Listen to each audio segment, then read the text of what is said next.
ధ్యానం చేసేటప్పుడు మన శ్వాసనే ఎందుకు గమనించాలి? ఈ భూమండలం మీద ఎంతో మందికి ఉన్నటువంటి ప్రశ్న ఇది. అనేక రకాల ధ్యాన పద్ధతులున్నాయి. కొన్ని వందల రకాల ధ్యాన పద్ధతులున్నాయి. ప్రతి ధ్యాన పద్ధతికి దానికి సంబంధించినటువంటి ఆసనాలు, దానికి సంబంధించినటువంటి పద్ధతి ఉంది.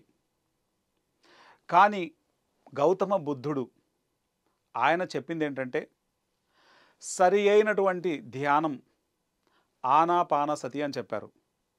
ఆనా అంటే లోనికి తీసుకునేటువంటి శ్వాస, అపాన అంటే బయటికి వదిలేటువంటి శ్వాస, సతి అంటే ఈ లోనికి తీసుకునేటువంటి శ్వాస, బయటికి వదిలేటువంటి శ్వాస, ఈ రెండింటితో కూడుకొని ఉండటం. సతి అంటే కూడుకొని ఉండటం. ఆనాపానసతి అనేది పాలి భాష.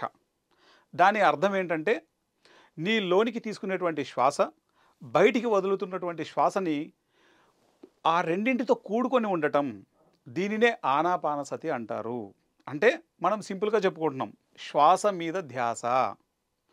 మన నాసిక ద్వారా శ్వాసని లోపలికి తీసుకుంటున్నాం, అదేవిధంగా బయటికి వదులుతున్నాం. ఈ భూమండలం మీద ఉన్నటువంటి ప్రతి మనిషి ఏ ప్రయత్నం లేకుండా అప్రయత్నంగా జరిగేటువంటిదే ఈ శ్వాస. కానీ ఈ శ్వాస మీద ఎప్పుడైతే ఎరుక పెడతామో, ఈ శ్వాస మన లోపల అసలైనటువంటి శక్తికి మనల్ని కనెక్ట్ చేస్తుంది. అంటే ఆత్మశక్తికి కనెక్ట్ చేస్తుంది. ఎప్పుడైతే ఈ శ్వాసను గమనించడం మొదలు పెడతామో, నిమిషానికి 18 సార్లు జరిగేటువంటి ఈ శ్వాస క్రమక్రమంగా 10 సార్లు, 5 సార్లు, 3 సార్లు చాలా చాలా చాలా చాలా సూక్ష్మాతి సూక్ష్మంగా ఈ భ్రూమధ్యమ ప్రాంతంలో జరుగుతూ ఉంటుంది. ఒక గంట తర్వాత, 2 గంటల తర్వాత, ధ్యాన స్థితి తర్వాత ఈ శ్వాస చాలా సూక్ష్మాతి సూక్ష్మంగా ఈ భ్రూమధ్యంలో జరుగుతూ ఉంటుంది. ఆ సమయంలోనే మనం ఎన్నో రకాల విశేషమైనటువంటి ధ్యాన అనుభవాలను పొందుతాం. ఆ యొక్క అనుభవాలన్నీ కూడాను ఒక్కొక్క స్టేజ్ దాటుకుంటూ అసలైనటువంటి మన ఆత్మస్థితికి మనం చేరుకుంటాం. ఆ విధంగా చేరుకోవడానికి ఈ యొక్క శ్వాస మీద ధ్యాస అన్నటువంటి ధ్యానం ఎంతో అద్భుతంగా ఉపయోగపడుతుంది. ఇది సింపుల్ మెథడ్.